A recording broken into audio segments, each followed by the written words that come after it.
तौर पर। लेकिन अब बात करते हैं और एक अहम मुद्दे की जिस पर सबकी नज़र बनी हुई है और इसके चलते हम मोमेंटम भी देख रहे हैं। बैंकिंग अमेंडमेंट बिल और ये संसद में पेश हुआ है। इस पर बातचीत करने के लिए हमारे साथ अश्विन पारेख मौजूद हैं।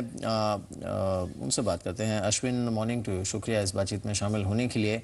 आपने अलग अलग पहलू से इस बिल को जांचा भी होगा। अब सबसे पहले आपसे ये जानना चाहेंगे कि जो बिल पेश हुआ है लोकसभा में, इससे ओवरऑल अगर हम बैंकिंग स्पेस को देखें तो फ़ायदा किस तरह से होगा? बिकॉज स्टॉक मार्केट की काफ़ी उम्मीद इस समय इस बिल से लिंक्ड है।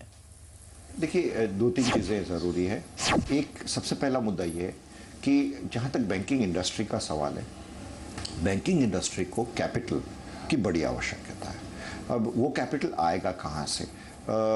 उसके अलग अलग सोर्सेज हैं। आप अगर देखेंगे, अगर आप ये सोचते हैं कि अगर कॉर्पोरेट्स जिनके पास में ये कैपिटल लाने की क्षमता है, या तो खुद का या तो रेस करने का उस कैपिटल को, तो एक मतलब एक अहम एप्लीकेंट बन गया। तो एक पहला वो बात। दूसरा, आप देखेंगे कोई एनबीएफसीज जो हैं जो already size wise over grow कर चुके हैं, जो मतलब बिल्कुल बैंकिंग के तौर पे चल रहे हैं, जिसकी मतलब लोन बुक जो है 20,000 करोड़ से या 25,000 करोड़ से ज़्यादा है, they are almost like banks. तो उनको एक एक्सेप्टेंस करना, उनको एक बैंकिंग सिस्टम में ले आना बहुत ज़रूरी है। तो एक दूसरा मुद्दा हुआ कि कैपिटल के तौर पे और कैपेबिलिटी के तौर पे एक दूसरा एक ग्रुप है जो जिसके लिए ये ज़रूरी है।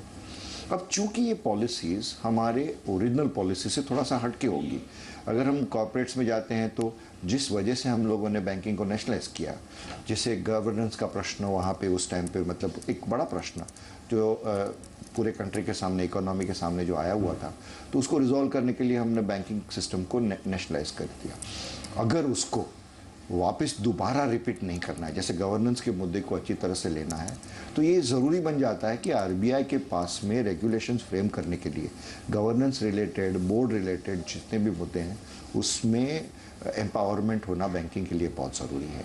हमने देखा 1992 के बाद में जो लाइसेंसेस पहले जो बने थे, उसके कई प्रमोटर्स ने जो कंडीशंस उस टाइम के लाइसेंस पे लगाए गए थे, उनको ऑब्जर्व नहीं किया था। जैसे उनको अपनी प्रमोटर्स की क्वांटिटी जो मतलब उसका जो स्टेक होल्डिंग था उसको रिड्यूस करना था, उन्होंने किया नहीं।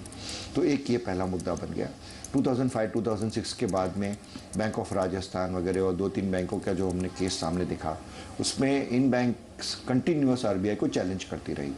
और जहाँ तक उनके डायरेक्टर्स के अपॉइंटमेंट का मामला था, उनके चेयरमैन के अपॉइंटमेंट का मामला था, ये मुद्दा बार बार मतलब ऐसा उठता रहा कि आरबीआई को बहुत सारी दिक्कतें, बहुत सारी परेशानी महसूस करनी है। इस वजह से बैंकिंग अमेंडमेंट जो है, तीनों act, regulation, banking regulation act, banking acquisition and transfer of undertaking act 1970 और ट्रांसफर एंड अंडरटेकिंग 1980, तीनों का अमेंडमेंट आरबीआई को नए लाइसेंसेस जारी करने के लिए बहुत ही इम्पोर्टेंट है।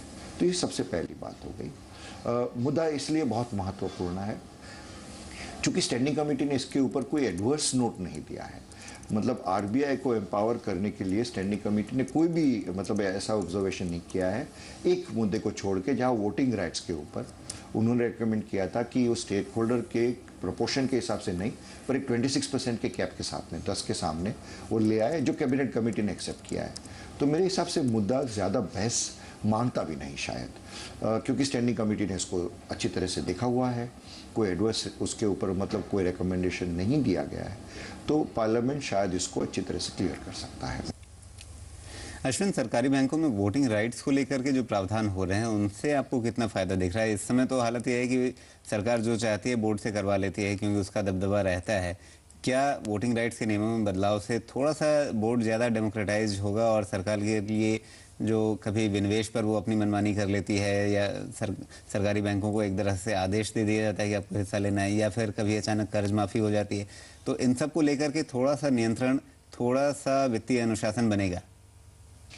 देखिए, जहाँ तक पब्लिक सेक्टर बैंकिंग का सवाल है, एक चीज़ मतलब तय है कि जहाँ तक गवर्नमेंट 51% शेयर होल्डर है, वहाँ तक टेक्निकली जैसे बैंकिंग मतलब रेगुलेशन एक्ट, वोटिंग राइट्स के बारे में, और ख़ास करके not regulation act but BATU मतलब acquisition and transfer of undertaking act, जहाँ तक वो जो लिमिटेशन देता है, वो पब्लिक सेक्टर बैंक्स के लिए कोई इंपॉर्टेंस नहीं है। मतलब शेयर होल्डर ने आज तक, किसी शेयर होल्डर ने पब्लिक सेक्टर बैंक के बोर्ड को या तो मतलब थ्रू कोर्ट्स कोई ऐसा इंटरवेंशन मांगा ही नहीं है कि जहाँ पे कोई ये बताया गया कि मेरे लिए ये डिसीजन आपका एडवर्स था। यहाँ तक आपने देखा होगा पास्ट में कि जैसे मतलब जीटीबी जो मतलब गोल्डन ट्रस्ट बैंक जो था, उसको ओरिएंटल बैंक ऑफ कॉमर्स को एक्विजिशन करने की जब बात चली थी, तो हमने देखा वोटिंग के अंदर ज़्यादा करके शेयर होल्डर ने तो यही बताया था कि जहाँ तक गवर्नमेंट का सवाल है वो मतलब is a biggest share holder, is a largest share holder, जो करेगा वो बैंक के लिए भला में होगा। तो मेरे हिसाब से पब्लिक सेक्टर का 1 से 10% करना इट्स टू टेक्निकल, उसका ज़्यादा कोई मतलब मैं उसको एक अहम या उसको कोई महत्व नहीं देता हूँ। मेरे हिसाब से इट्स नॉट सो सिग्निफिकेंट। जहाँ तक बोर्ड गवर्नेंस का और बोर्ड कॉम्पोजिशन का सवाल है, ये मामला बिल्कुल तय है कि अगर उसकी वोटिंग राइट्स को in keeping with the share holding अगर किया जाता है, और जहाँ पे मतलब FIIs जहाँ पे शेयर होल्डर्स हैं और एक अगर बिहेवियर चाहते हैं बोर्ड से, या तो एक थोड़ी ट्रांसपेरेंसी चाहते हैं बोर्ड से, या तो एक गवर्नेंस का प्रॉपर एक अच्छा सा ट्रैक चाहते हैं रिकॉर्ड, तो वो बदलाव जो है वो आ सकता है 1% से 10% ले जाने के लिए। उसके अलावा और ज़्यादा मतलब इसके बेनिफिट्स का उम्मीद रखना मेरे हिसाब से थोड़ा टेक्निकल या थियोरेटिकल हो जाएगा। ऑलराइट, चलिए शुक्रिया अश्विन हमारे साथ इस बातचीत में शामिल होने के लिए। प्रभाकर, आपका और अविनाश